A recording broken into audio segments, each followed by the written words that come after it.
Me hice una prueba de paternidad después de que el color del pelo del recién nacido me hiciera sospechar. Me aseguré de que mi esposa no obtuviera lo que quería. Mi esposa, Rachel, de 25 años, y yo, de 26 años, llevamos casados solo 2 años, por lo que nos consideramos una pareja bastante joven. Todavía no habíamos tenido ningún desafío real como pareja y pensé que nos iba bien. Incluso acabábamos de tener un bebé. Cuando descubrí que íbamos a tener un niño, me puse eufórico. Mi papá era un desastre y siempre lo tomé como un ejemplo de cómo no ser un padre. Así que estaba deseando ser el mejor papá posible para este niño. Pero en el momento en que lo vi, tuve dudas. Y es una pena lo mucho que eso arruinó lo que debería haber sido un día perfecto para mí. Para contextualizar, necesitas saber un poco sobre mi familia y la de mi esposa. Soy el pelirrojo más pálido que hayas visto, con el pelo rojo brillante. Me refiero a un pelirrojo auténtico, de esos que se queman incluso en un día nublado. Mi esposa es rubia y de ojos azules. Y nuestro bebé nació con el pelo negro y los ojos marrones. Tan pronto como lo vi, sentí dudas. Pero la felicidad del momento apagó esos sentimientos. Pero en los días siguientes me di cuenta de que todavía tenía preguntas rondándome en la cabeza. Mi hijo no se parecía en nada a mí. Sé que la mayoría de los recién nacidos parecen papas enojadas, pero al menos podía ver algunas similitudes con su mamá. Tenía sus hoyuelos y parecía que tenían la misma nariz. No podía ver ni el más mínimo parecido conmigo. Pero lo que realmente me desconcertó fue el pelo. No soy biólogo y sé que la genética del color del pelo no es sencilla, pero no veía forma de que mi hijo pudiera tener el pelo negro. Incluso recuerdo haberle preguntado a un amigo médico por si me estaba perdiendo algo. Hay algunos otros pelirrojos en mi familia cercana, pero la mayoría de nosotros tenemos el cabello castaño. El único cabello negro en mi familia proviene de algunos parientes políticos y sus hijos, y la familia de mi esposa es casi exclusivamente rubia y rubia ceniza, mientras que su padre tiene el cabello castaño. Solía bromear diciendo que todos parecían un ejército vikingo. Por mucho que investigué, no podía entender el hecho de que mi hijo tuviera el pelo negro. Por supuesto, sabía que la genética podía ser extraña, pero existe la posibilidad de que algunos genes de ancestros de cabello negro simplemente hubieran decidido aparecer ahora. Pero no iba a contar con eso, así que tomé el asunto en mis propias manos y decidí hacerme una prueba de paternidad. Eso se sintió como una especie de traición, pero no tuve otra opción. La incertidumbre me estaba matando y también estaba empezando a afectar a mi esposa.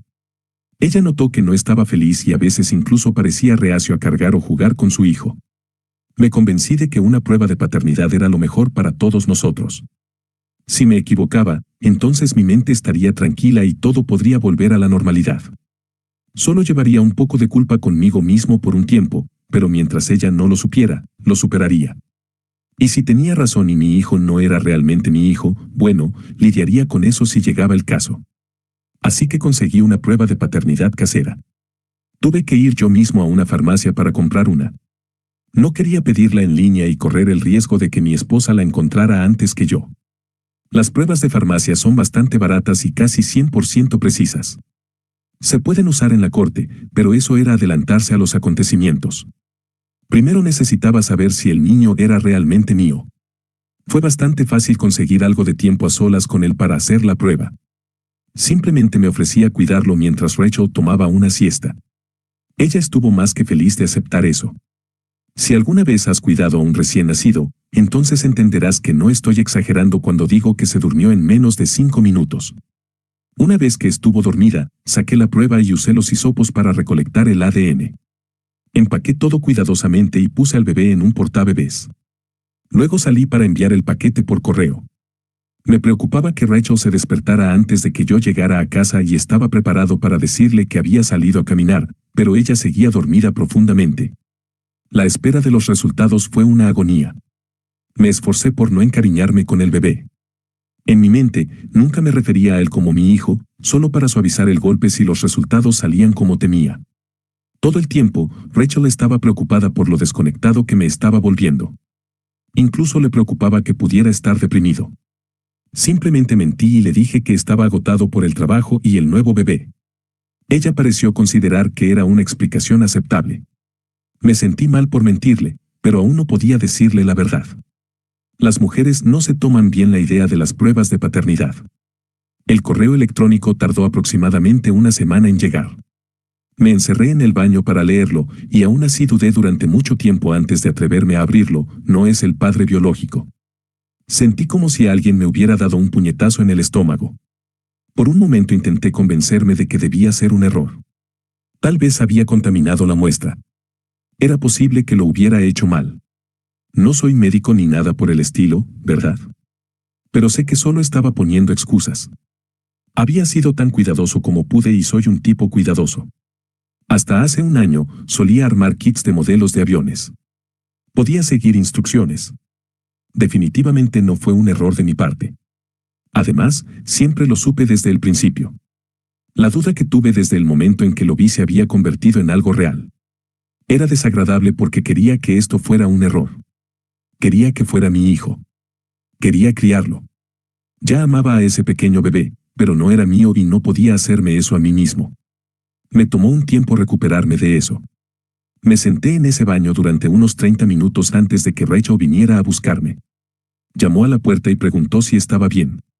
Le dije que no. Abrí la puerta y le mostré los resultados de la prueba. Todo lo que dije fue, él no es mío. Ella se puso pálida y se quedó en silencio por un rato. Cuando se recuperó, me sorprendió al preguntar cómo pude siquiera pensar en hacerme una prueba de paternidad. Empezó a despotricar sobre la confianza y todo lo que había pasado y sobre llevar al bebé. Pero la regañé. Le dije que se callara. Me miró como si la hubiera abofeteado. Nunca le había hablado así, pero no iba a quedarme allí y dejar que me hiciera sentir culpable por haber sido engañado. Le dije que no agotara mi paciencia. Había tenido mis sospechas desde el momento en que lo vi y decidí descubrir la verdad. Sus ojos se llenaron de lágrimas como si estuviera a punto de empezar a llorar. Pensé que iba a admitir la verdad, pero solo dijo, probablemente fue un error. La forma en que lo dijo, con la voz temblorosa y las lágrimas corriendo por su rostro, casi me hizo creerle. Quería creerle, pero no podía dejarme engañar. Le dije que dejara de mentirme y que por una vez me dijera la verdad. Se quedó en silencio por un rato y luego entró a la sala y se desplomó en una silla. Se cubrió la cara mientras sollozaba por un momento y luego dijo, no me odies. Sentí que mi corazón se hundía. Así que era verdad. ¿Que no la odiara? Ya era demasiado tarde para eso. Toda la felicidad que había tenido después del nacimiento había desaparecido por su culpa. Sollozó por otro minuto antes de continuar. Afirmó que fue algo de una sola vez, un solo error que nunca volvió a ocurrir. Dijo que se emborrachó durante la despedida de soltera de una amiga y no se dio cuenta cuando terminó acostándose con otro hombre. Dijo que ni siquiera sabía su nombre. No sabía si creerle o no, algo de una sola vez que la llevó a quedar embarazada. Y ella no sabía quién era el padre biológico. Eso sonaba demasiado conveniente. Pero también me di cuenta de que no importaba. El daño ya estaba hecho. Intentó hacerme pasar el hijo de otro hombre como mío. Ni siquiera me importaba quién era él. Ese era su problema. Mi problema era sacar a Rachel de mi vida. Rachel seguía sollozando ruidosamente y me irritaba muchísimo. ¿Por qué lloraba como si ella fuera la que estaba sufriendo aquí? Al menos ella todavía tenía un hijo. Sentía que había perdido un hijo que nunca había tenido. Lo amaba tanto. Y ahora tenía que acostumbrarme al hecho de que no podía criarlo. No era mi hijo. No iba a pasar mi vida cuidando al hijo de otra persona. Le pregunté a Rachel si se daba cuenta de lo que me había hecho. Le dije que no solo me había engañado, sino que me había roto el corazón. Le pregunté cómo pudo hacerme esto. ¿Cómo pudo hacerme pasar a sabiendas el hijo de otra persona como mío? Ella dejó de sollozar el tiempo suficiente para dar una respuesta coherente. Dijo que lamentaba su error y que estaba aterrorizada cuando descubrió que estaba embarazada, pero dijo que tenía la esperanza de que fuera mío porque el momento era el adecuado para que yo fuera el padre. Afirmó que había llorado y rezado todos los días para que el niño fuera mío. Siguió parloteando sobre oraciones, esperanzas y sueños, y dejé de escuchar. ¿Cuál era el punto? Nada de lo que ella dijo iba a cambiar la realidad. Solo le pregunté si alguna vez había planeado decírmelo. Dudó un momento y apartó la mirada de mí. Por supuesto que no lo iba a hacer. Si él se hubiera parecido un poco a mí o si yo hubiera tragado mis sospechas, entonces nunca me habría enterado. Si hubiera sido un poco más confiado, entonces ella habría seguido fingiendo. Y yo seguiría viviendo una mentira. Habría criado a ese niño pensando que era mío y ella habría estado a mi lado sabiendo toda la verdad de que el niño era supuestamente hijo de un tipo que ella ni siquiera conocía. Eso era ridículo. Le dije que necesitaba algo de espacio. Empaqué una maleta y salí de la casa en menos de una hora. Le conté a mi hermano todo lo que pasó y me dejó quedarme en su casa. No solo me fui de la casa para estar lejos de Rachel. Por muy cruel que suene, también necesitaba estar lejos del bebé. Cada vez que pensaba en cómo me sonreiría o se quedaría dormido en mis brazos, sentía un dolor en el pecho. A pesar de mis mejores esfuerzos, me había apegado a él. Era natural. Ahora iba a perderlo y el dolor era demasiado grande para soportarlo, y todo era culpa de Rachel. Durante los siguientes días me quedé con mi hermano. Evité el contacto con Rachel a pesar de que me llamaba constantemente. No quería escuchar su voz. Tampoco quería escuchar la voz del bebé. Necesitaba aislarme de ellos para darme la oportunidad de curarme de lo que ella había hecho. Esa era la única forma en que podría seguir adelante y hacer lo que había que hacer. No ha sido fácil. Estar lejos de él duele, aunque recordarme que no es su padre ayuda un poco. Me estoy dando otra semana para recuperarme y luego me pondré a trabajar en la solicitud de divorcio. Actualización. Ha pasado bastante tiempo desde mi última actualización y pensé que era importante hacerle saber cómo está resultando todo. Hubo mucho interés en mi publicación original. Lo primero a señalar es que no se hizo más fácil. Alguien sugirió que debería dejar de pensar en él como mi bebé y empezar a pensar en él como su bebé. Eso fue muy difícil al principio, pero tengo que admitir que a la larga ayudó. Hizo posible pensar de manera más objetiva sobre la situación. Rachel no estaba lista para facilitarme las cosas. Sin embargo, ella siguió intentando ponerse en contacto conmigo a través de llamadas telefónicas y mensajes de texto. Sus mensajes eran desesperados. Me suplicaba que volviera a casa y la ayudara a criar a su bebé. Dijo que no le importaba lo que dijera el ADN. Para ella, yo era el padre. Yo era el hombre que lo había cuidado y nutrido. Yo era quien había elegido su nombre. Eso me convertía en el padre, sin importar lo que dijera la ciencia. Eso me sacó de quicio. Realmente estaba intentando darme una lección sobre responsabilidad después de cometer fraude de paternidad a sabiendas. Vi su acto por lo que era, no solo quería terminar siendo una madre soltera. Realmente no tenía idea de quién era el padre. O quizás era un vago que no podría ayudar de ninguna manera significativa. De cualquier manera, estaba completamente sin suerte porque no iba a ser de padre sustituto. Solicité el divorcio 2 semanas después de mudarme. Lo habría hecho antes, pero estaba tan angustiado por lo que ella había hecho que necesitaba darme un tiempo para calmarme y pensar con claridad. Mientras tanto, tenía un abogado listo para ayudarme con todo el proceso. Una de mis principales preocupaciones era la manutención de los hijos. Sé que las leyes de manutención de los hijos pueden ser francamente ridículas y me preocupaba que ella intentara cargarme el muerto por un hijo que no era mío. Me dijo que ciertamente era posible, pero solo si yo había estado actuando legalmente como el padre del niño. Lo había hecho, pero una cosa que no había hecho era firmar el certificado de nacimiento. Cuando empecé a dudar de si el niño era mío, decidí no firmar el certificado de nacimiento de inmediato. Puse excusas y nunca llegué a hacerlo. Y, finalmente, Rachel había dejado de preguntarme al respecto, así que no era el padre del niño legal ni biológicamente, pero mi abogado me aseguró que no estaba completamente libre de culpa. Me recordó que, en última instancia, dependía del tribunal y que haría todo lo posible para asegurarse de que llegaran a una decisión sensata. Rachel dejó de enviar mensajes de texto y llamar y comenzó a aparecer en persona.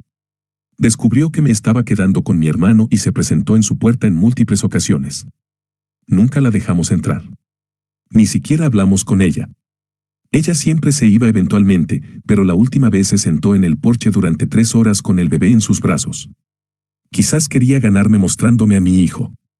Solo se fue cuando mi hermano llamó a la policía para desalojarla. No volvió a aparecer por la casa después de eso. Cuando comenzaron los trámites de divorcio, ella dijo que quería mediación. Creía que podíamos resolver las cosas amistosamente y elegir lo mejor para el bebé. Le recordé que el bebé no era mío. Ella quería manutención de los hijos y yo preferiría mear en una cerca eléctrica antes que pagarle cualquier manutención de los hijos. Así que la mediación estaba fuera de la mesa. Eso no impidió que intentara obtener manutención de los hijos. Pero para entonces, teníamos una prueba de paternidad ordenada por la corte. Los resultados fueron los mismos que antes, lo que sorprendentemente dolió de nuevo. Pero con una prueba de paternidad negativa y sin certificado de nacimiento, no tenía ninguna obligación con su bebé.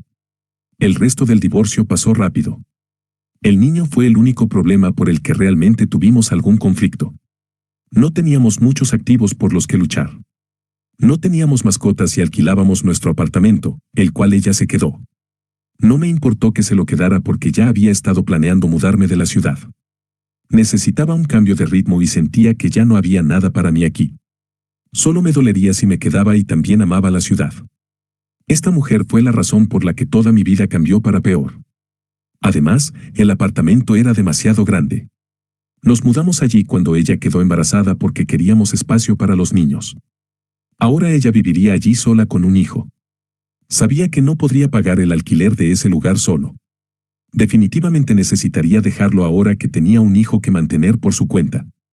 Y quizás finalmente encontraría al padre de su bebé y encontraría un plan para financiarlo. Me alegré de haber ganado la batalla por la manutención de los hijos, pero también estaba el tema de la pensión alimenticia. Al igual que con la manutención de los hijos, luché con uñas y dientes para no pagarle ni un centavo. La idea de enviarle dinero a esta mujer después de lo que me había hecho me ponía furioso.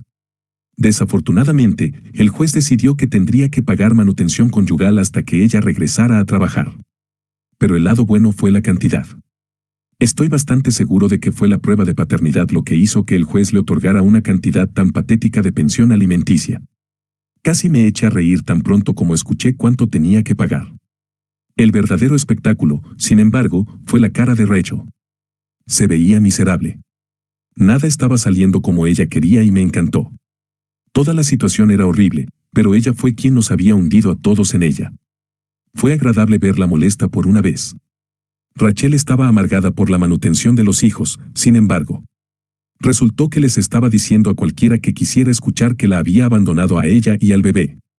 Me enteré cuando recibí una llamada muy enojada de su madre. Me preguntó qué clase de hombre era yo, abandonando a una madre y a su recién nacido. Así que no encubrí a Rachel. Le conté a su madre la verdad. Su nieto no era mi hijo. Tenía otro padre y ella no tenía idea de quién era porque ese era el tipo de vida promiscua que estaba viviendo su hija. La madre de Rachel se horrorizó al escuchar eso. Fue más de lo que necesitaba decir, pero dejó claro el punto. Ella terminó la llamada inmediatamente y podía apostar que iba a regañar a Rachel. No mantengo contacto con ella, pero mi hermano me mantiene informado. Dijo que está luchando por adaptarse a ser madre soltera. Siempre está buscando a amigos, ya sea por dinero o para ver si pueden ayudarla a cuidar al bebé. No se estaba ajustando bien a su nueva realidad. Trato de no pensar en su bebé. Todavía había algunas noches en las que me quedaba despierto y pensaba en cómo podrían haber resultado las cosas si Rachel no hubiera cometido su error y nos hubiera condenado a los tres. Pero la mayoría de las noches duermo bastante bien sabiendo que me salvé de una bala enorme. Tuve una corazonada, actué en consecuencia y tomé el control de mi vida antes de terminar atrapado criando al hijo de otra persona. Y ahora Rachel es una madre soltera que está a punto de ver lo dura que puede ser la vida cuando das por sentado algo bueno.